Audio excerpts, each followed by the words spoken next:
Hello students, इससे last video में हमारा जो ये 10th पॉइंट है ये इनकम्प्लीट रह गया था। वीडियो ऑफ होने की वजह से ये कंप्लीट नहीं हो पाया था।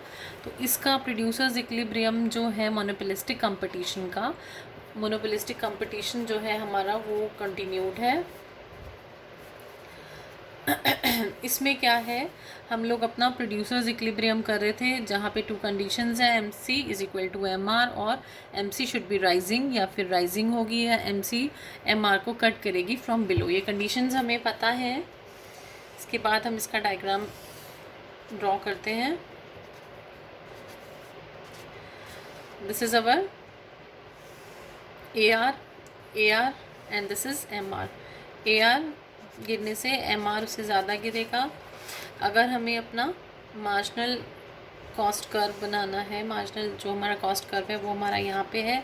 ये हमें अगर हमें अपना इसके बाद हम अपना एवरेज कॉस्ट कर्व बनाएंगे जो कि ऐसे जाएगा। This is average cost curve. यहाँ पे हमें मिल गया अपना equilibrium point. This is our equilibrium point. हमने सेम यही डायग्राम अपने मोनोपोली वाली जो वीडियो है उसमें भी किया था। ये हमारी क्वांटिटी है, this is revenue and cost. ये हमें मिल गई अपनी इक्विलिब्रियम क्वांटिटी। अब हमें इक्विलिब्रियम प्राइस के लिए ये जो लाइन है इसको ऊपर तक ड्रॉ करना पड़ेगा ए आर तक, because P is equal to A are.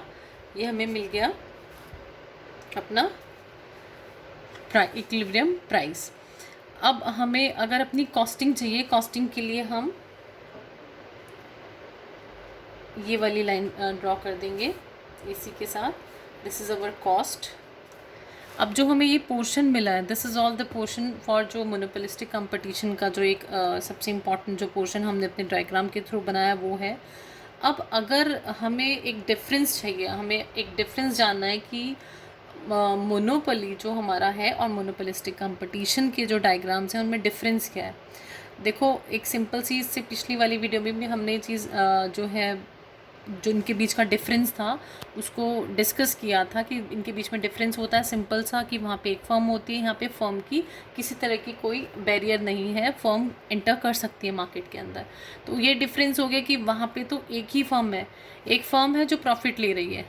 ठीक है, सिंपल एक जो कॉमन है वो बात ये है, यहाँ पर जो है प्रॉफिट स्क्वीज़ हो जाएगा। प्रॉफिट स्क्वीज़ क्यों हो जाएगा मोनोपोलिस्टिक कंपटीशन में? क्योंकि न्यू फर्म्स हैं वो एंटर कर रही हैं मार्केट में।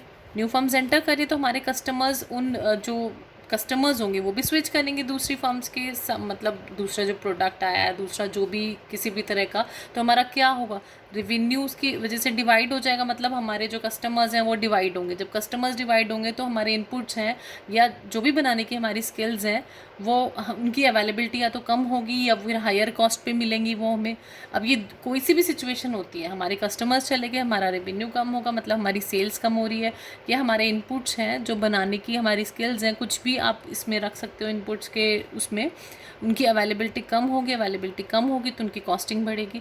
और ये सब कुछ होने की वजह से जो हमारी एसी है, एवरेज कॉस्ट है, वो ऊपर जाने लगेगी। जब एवरेज कॉस्ट हमारी ऊपर जाने लगी तो जो हमारी एम आर और ए आर है वो भी डिफरेंट होगा। मतलब ये पूरा का पूरा पोर्शन जो है स्क्वीज़ हो जाएगा। जो हमारा मोनोपोली वाले डायग्राम में है वो पोर्शन अगर हम इससे कंपेयर करेंगे तो वो तीनों जो 3 साइड्स हैं इसकी हर जगह से स्क्वीज़ हो जाएगा, क्योंकि ए आर कर्व है वो टूवर्ड्स लेफ्ट शिफ्ट हो जाएगा। एम आर मतलब सब चीज़ें डिफरेंट हो जाएंगी ना, फिर सारे कर्व्स ये डिफरेंट बनेंगे जब हमारा स्क्वीज़ हो जाएगा।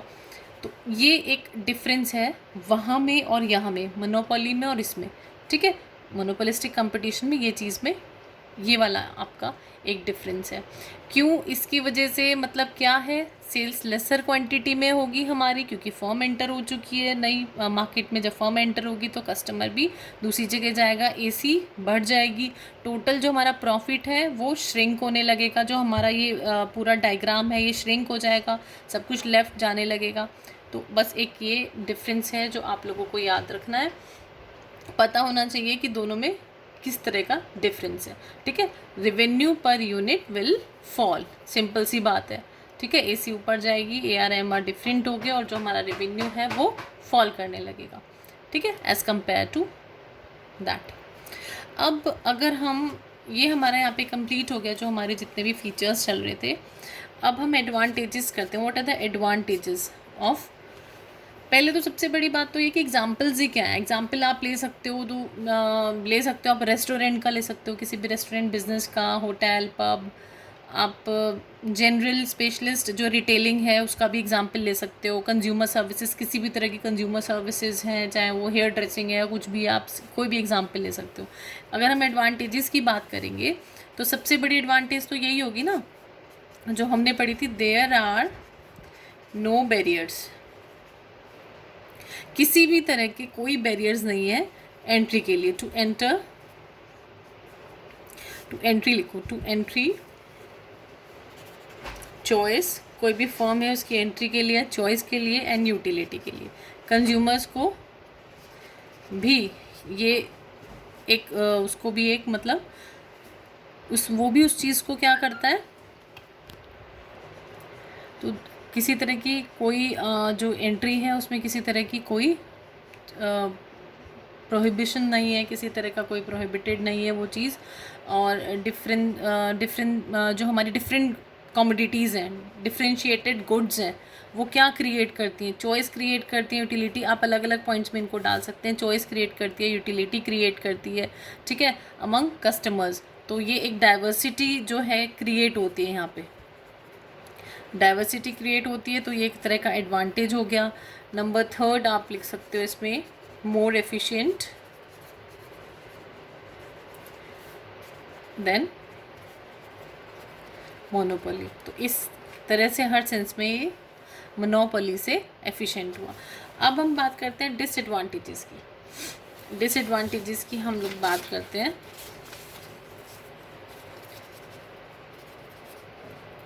Disadvantages of monopolistic competition.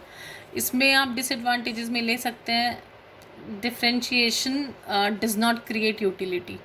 इसको आप ऑपोजिट कर देते हैं. जब एडवांटेजेस को कुछ भी ऐसे करके डाल सकते हैं, क्योंकि वही चीज़ आप एडवांटेजेस में देते हैं, वो हर चीज़ का व्यू दो होता है देखने का, हर चीज़ को, उसको ही आप डीमेरिट भी शो कर सकते हैं, आप एडवांटेज शो कर रहे हैं, बट स्टिल पॉइंट एक कंक्लूसिव पॉइंट होना चाहिए. बस इतना एक ये चीज़ देखने वाली होती है. पहला आप लिख सकते हैं, differentiation does not create utility but generate wastage. आप यहाँ पे शो कर सकते हैं. वेस्टेज मतलब एक्सेसिव जो है यूजेस होता है रॉ मटेरियल का, आप डिफरेंट पैकेजिंग हो रही है, तो वो एक्सेसिव आप उसको वेस्टेज या यूजेस दिखा सकते हैं of inputs. Number 2,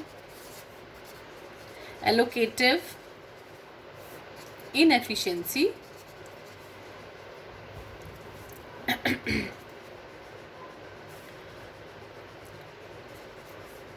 during profit maximization. Profit maximization के टाइम पर जो आप एलोकेट करते हैं वो इनएफिशिएंसी क्रिएट करता है. कैसे इनएफिशिएंसी कैसे क्रिएट करता है, क्योंकि यहाँ पे मोर फर्म्स हैं, एंट्री यहाँ पे फ्री है, तो मोर फर्म्स होंगी, तो थोड़ा सा जो डिवाइड होता है, जो कस्टमर्स, जो मार्केट, जो इनपुट्स, तो वो मोनोपोली से अगर हम कंपेयर करते हैं तो ये थोड़ा सा इनएफिशिएंट होता है इन फॉर प्रॉफिट मैक्सिमाइजेशन. ये आपके डिसएडवांटेजेस आप ये डाल सकते हैं, और आपका ये मोनोपोलिस्टिक कंपटीशन यहाँ पे शॉर्ट रन का आपका कंप्लीट हो गया है. Thank you.